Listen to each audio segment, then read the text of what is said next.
किसी शहर के रेलवे स्टेशन पर एक भिखारी रहता था। वो वहां आने जाने वाली रेलगाड़ियों में बैठे यात्रियों से भीख मांगकर अपना पेट भरता था।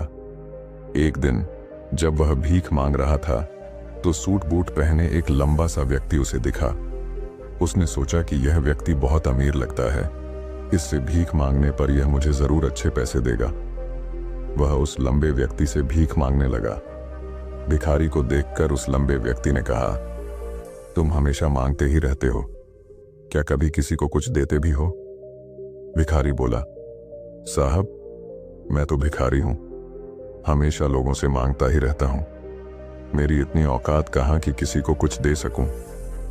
लंबा व्यक्ति बोला, जब किसी को कुछ दे नहीं सकते तो तुम्हें मांगने का भी कोई हक नहीं है। मैं एक व्यापारी हूं और लेन देन में ही विश्वास करता हूं। अगर तुम्हारे पास मुझे कुछ देने को हो तभी मैं तुम्हें बदले में कुछ दे सकता हूं। इतना कहने के बाद वह लंबा आदमी ट्रेन में बैठकर चला गया। इधर भिखारी उसकी कही गई बात के बारे में सोचने लगा। उस लंबे व्यक्ति के द्वारा कही गई बात उस भिखारी के दिल में उतर गई। वह सोचने लगा कि शायद मुझे भीख में अधिक पैसा इसीलिए नहीं मिलता क्योंकि मैं उसके बदले में किसी को कुछ दे नहीं पाता हूं। लेकिन मैं तो भिखारी हूं, किसी को कुछ देने लायक भी नहीं हूं। लेकिन कब तक मैं लोगों को बिना कुछ दिए केवल मांगता ही रहूंगा? बहुत सोचने के बाद उस भिखारी ने निर्णय किया कि जो भी व्यक्ति उसे भीख देगा उसके बदले में वह भी उस व्यक्ति को कुछ जरूर देगा। लेकिन अब उसके दिमाग में यह प्रश्न चल रहा था कि वह खुद भिखारी है तो भीख के बदले में वह दूसरों को क्या दे सकता है। इस बात को सोचते हुए 2 दिन हो गए, लेकिन उसे अपने प्रश्न का कोई उत्तर नहीं मिला था। तीसरे दिन जब वह स्टेशन के पास बैठा हुआ था तभी उसकी नजर कुछ फूलों पर पड़ी जो स्टेशन के आसपास के पौधों पर खिल रहे थे। उसने सोचा, क्यों ना मैं लोगों को भीख के बदले कुछ फूल दे दिया करूं। उसको अपना यह विचार अच्छा लगा और उसने वहां से कुछ फूल तोड़ लिए। अब वह ट्रेन में भीख मांगने पहुंचा। अब जब भी कोई उसे भीख देता तो उसके बदले में वह भीख देने वाले को कुछ फूल दे देता। उन फूलों को लोग खुश होकर अपने पास रख लेते थे। अब भिखारी रोज फूल तोड़ता और भीख के बदले में उन फूलों को लोगों में बांट देता था। कुछ ही दिनों में उसने महसूस किया कि अब उसे बहुत अधिक लोग भीख देने लगे हैं। वह स्टेशन के पास के सभी फूलों को तोड़ लाता था। जब तक उसके पास फूल रहते थे तब तक उसे बहुत से लोग भीख देते थे, लेकिन जब फूल बांटते बांटते खत्म हो जाते तो उसे भीख भी नहीं मिलती थी। अब रोज ऐसा ही चलता रहा।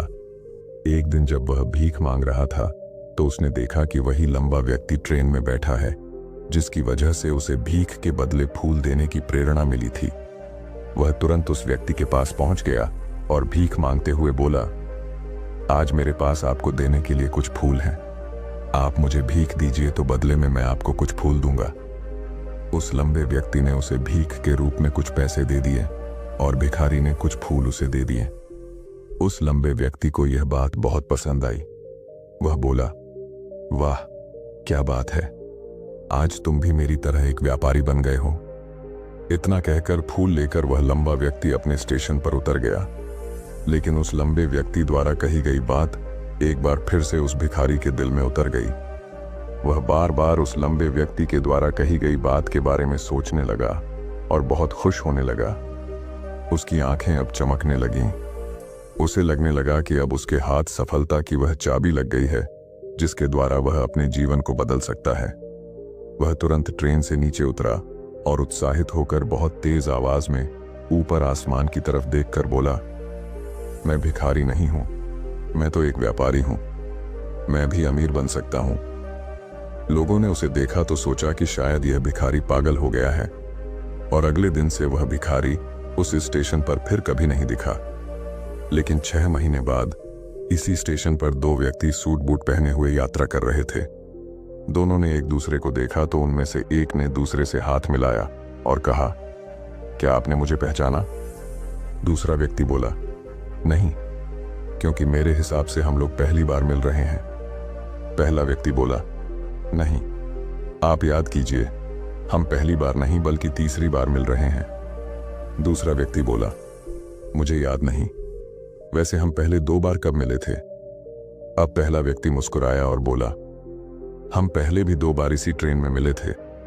मैं वही भिखारी हूं जिसको आपने पहली मुलाकात में बताया कि मुझे जीवन में क्या करना चाहिए, और दूसरी मुलाकात में बताया कि मैं वास्तव में कौन हूं।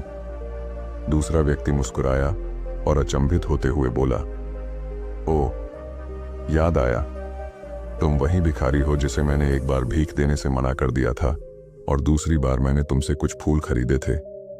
लेकिन आज तुम ये सूट बूट में कहां जा रहे हो और आजकल क्या कर रहे हो? तब पहला व्यक्ति बोला, हाँ, मैं वही भिखारी हूं, लेकिन आज मैं फूलों का एक बहुत बड़ा व्यापारी हूं और इसी व्यापार के काम से ही दूसरे शहर जा रहा हूं। कुछ देर रुकने के बाद वह फिर बोला, आपने मुझे पहली मुलाकात में प्रकृति का वह नियम बताया था जिसके अनुसार हमें तभी कुछ मिलता है जब हम कुछ देते हैं। लेन देन का यह नियम वास्तव में काम करता है। मैंने यह बहुत अच्छी तरह महसूस किया है, लेकिन मैं खुद को हमेशा भिखारी ही समझता रहा। इससे ऊपर उठकर मैंने कभी सोचा ही नहीं। और जब आपसे मेरी दूसरी मुलाकात हुई तब आपने मुझे बताया कि मैं एक व्यापारी बन चुका हूं। अब मैं समझ चुका था कि मैं वास्तव में एक भिखारी नहीं बल्कि व्यापारी बन चुका हूं। मैंने समझ लिया था कि लोग मुझे इतनी भीख क्यों दे रहे हैं, क्योंकि वह मुझे भीख नहीं दे रहे थे बल्कि उन फूलों का मूल्य चुका रहे थे। सभी लोग मेरे फूल खरीद रहे थे क्योंकि इससे सस्ते फूल उन्हें कहाँ मिलते।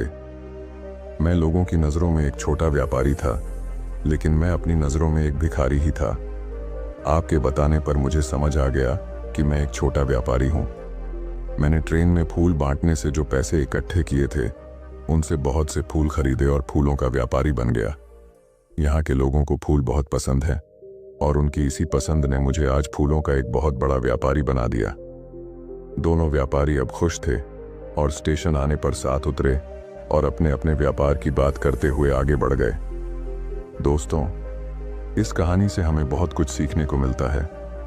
कहानी में लंबा व्यापारी गिव एंड टेक के नियम को बहुत अच्छी तरह जानता था। दुनिया के सभी बड़े व्यापारी इसी जीवन के नियम का उपयोग करके सफल हुए हैं। इस फॉर्मूले को उसने भिखारी को भी बताया।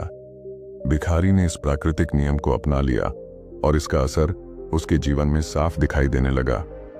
उसने अपनी सोच बदली और उसकी जिंदगी बदल गई। यह कहानी हमें बताती है कि हम यदि अपनी सोच बदल लें तो कुछ भी हासिल किया जा सकता है।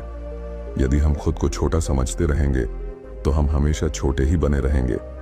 बड़ा बनने के लिए हमें अपनी सोच को बदलना होगा और खुद के बारे में बड़ा सोचना होगा। कहानी का सार यह है कि सफलता आपकी सोच में छुपी होती है। खुद का आत्मसम्मान जगाइए, अपनी सोच को बड़ा बनाइए और देखिए कैसे आप सफलता के शिखर पर पहुंच जाते हैं।